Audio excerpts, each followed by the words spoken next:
देवी महागौरी। देवी का ये सौम्य रूप जिसमें माँ पार्वती स्वरूप में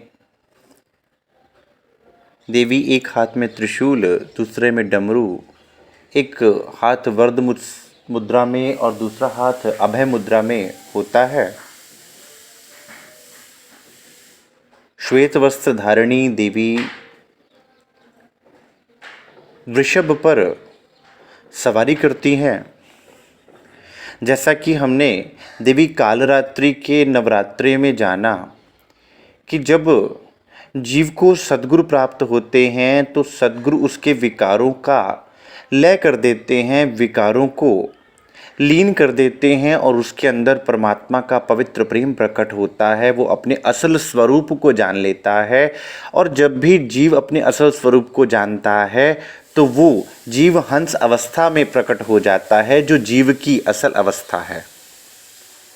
और जैसा कि हम सब जानते हैं कि हंस कितना पवित्र और कितना श्वेत रंग से शोभित होता है, क्योंकि उसमें कोई भी विकार, कोई भी कमी नहीं रह जाती।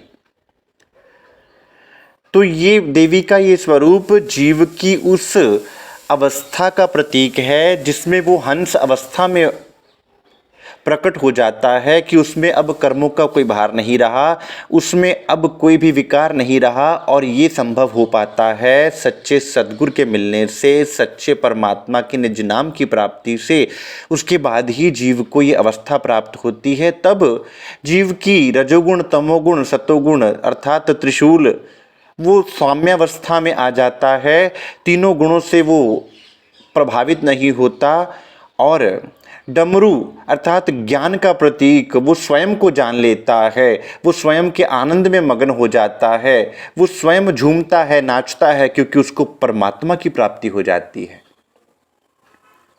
तो देवी महागौरी का स्वरूप जिसमें वृषभ की सवारी है, अर्थात इस समय वो जीव असल रूप से, असल स्वरूप से धार्मिक कहलाएगा, क्योंकि उसे धर्म का लक्ष्य सत्य स्वरूपी परमात्मा मिल गया और अपना स्वरूप मिल गया। उसने अपने सत्य स्वरूप को जान लिया। इससे ज़्यादा उसको जानने की और कुछ आवश्यकता ही नहीं थी।